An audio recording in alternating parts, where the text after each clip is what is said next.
병합창고. 자, 다 아시는 것처럼 대구 부동산 안 좋습니다. 많이 안 좋습니다. 한국부동산원이 발표한 5월 5주 기준으로 대구 아파트 매매 변동률은 29주째 하락했습니다.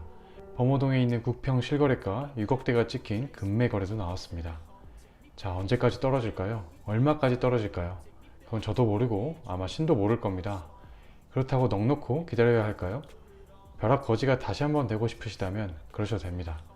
하지만 저를 포함한 이 영상을 보시는 대부분의 사람들은 싫든 좋든 자본주의라는 부루마블 게임에 참여한 이상 적극적으로 대응해 보고자 하는 분들일 겁니다. 그래서 오늘 대구 부동산 매수 어떻게 해야 되는지 제 생각을 공유해 보겠습니다. 먼저 언제입니다. 언제 사야 할까? 정말 중요하죠. 투자는 타이밍을 빼놓고 이야기할 수 없습니다. 그리고 언제를 이야기하려면 부동산 심리와 직결된 미분양 공급 물량 지표를 활용하는 게 적절합니다. 바로 이 그래프, 대구 미분양 추이 그래프입니다. 대구 미분양 늘고 있죠? 부동산 심리가 얼어붙고 있다는 뜻입니다. 즉, 이 미분양 해소가 돼가는 시점을 예의주시해야 합니다. 미분양이 해소가 돼간다는 건 매수 심리가 살고 있다는 뜻이니까요. 어떻게 알 수 있냐고요?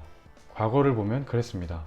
이 그래프는 시계열을 늘려서 2010년부터 현재까지의 대구광역시 미분양 그래프입니다. 대구 미분양은 2010년 정점을 찍고 계속 하락해서 2014년 마침 해소가 됐습니다. 2010년부터 2014년까지 미분양 해소. 이때 가격은 어땠을까요? 대구광역시의 매매 전세 가격 변동 그래프입니다. 빨간 박스 안에 2010년부터 2015년까지 가격이 매매가 전세가가 상승했다는 것을 확인할 수 있습니다. 2010년부터 14년까지 미분양 해소, 그리고 2010년부터 15년까지 가격 상승. 미분양의 주요 원인은 과다 공급이고, 과다 공급이 해소되면서, 즉 미분양이 해소되면서 가격이 상승하게 되는 원리입니다. 그럼 미분양만 보면 되느냐? 아닙니다. 바로 공급 물량을 체크해야 됩니다. 바로 이 그래프, 대구 공급량 그래프입니다.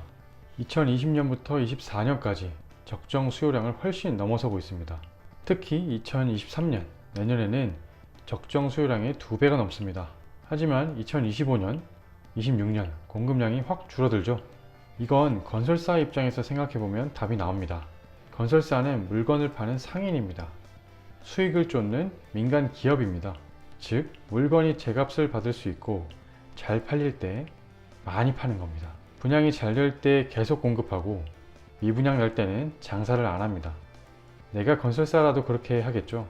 그래서 아직 확정된 물량 전체는 아니지만 25년부터는 필히 공급량이 줄어들게 되어 있습니다.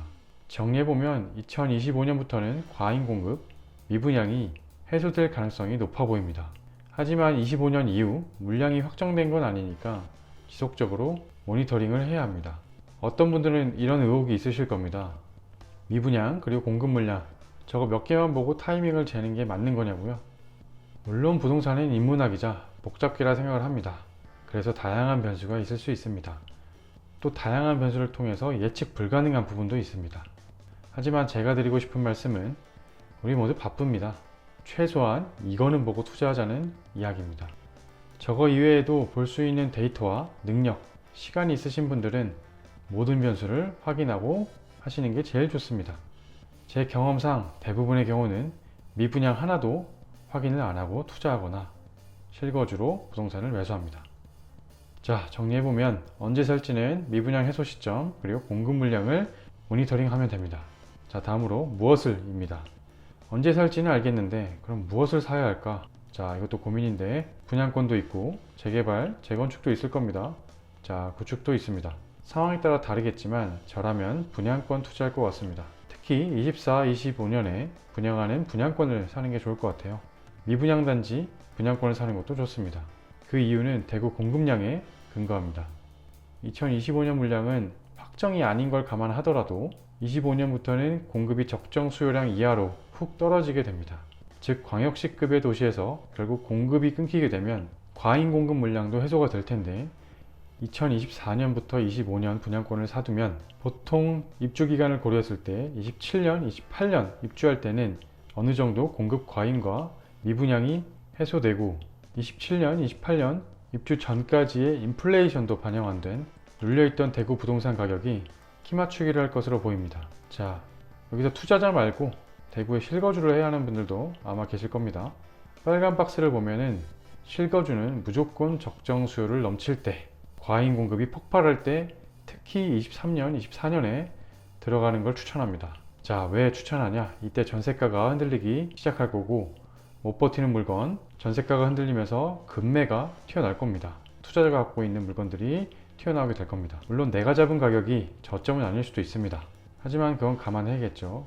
저점을 잡는다는 건 신의 영역입니다. 하지만 아무리 보수적으로 생각해도 27년, 28년이 됐을 때 그 가격으로 못 살 확률이 굉장히 높습니다. 실거주는 들어가서 버티면 되는 게임입니다. 지금까지 미분양과 공급 물량을 놓고 제 생각을 말씀드렸는데요. 이 두 개만 보더라도 잃는 투자는 안 할 수 있다고 생각을 합니다. 수성구 범어동에 있는 한 단지입니다. 자, 코로나 시국으로 그 막대한 유동성을 공급했음에도 불구하고 최근 2020년 하반기 가격으로 돌아갔습니다. 저는 이 그래프를 보고 2020년 이후에 최소한의 인플레이션도 반영 안 된 가격이 눌려있는 그래프가 그려지기 시작했구나 라는 생각이 먼저 들었습니다. 하지만 대구 인구는 약 240만입니다. 전국에서 5손가락 안에 드는 대도시입니다. 언젠가는 물량을 해소할 것이고 또 화랑기를 맞을 겁니다. 위기는 곧 기회라는 점을 항상 생각하고 시장을 유의있게 바라봐야 됩니다. 또 이 그래프를 보고 자산시장의 연착륙은 없다는 말이 실감됩니다. 부동산 특성상 시계열을 길게 가져가야 되는 만큼 앞으로 최소 3, 4년은 유의 깊게 대구 시장을 살펴보고 대구 시장이 회복되는 날을 기다려 보겠습니다. 병합창고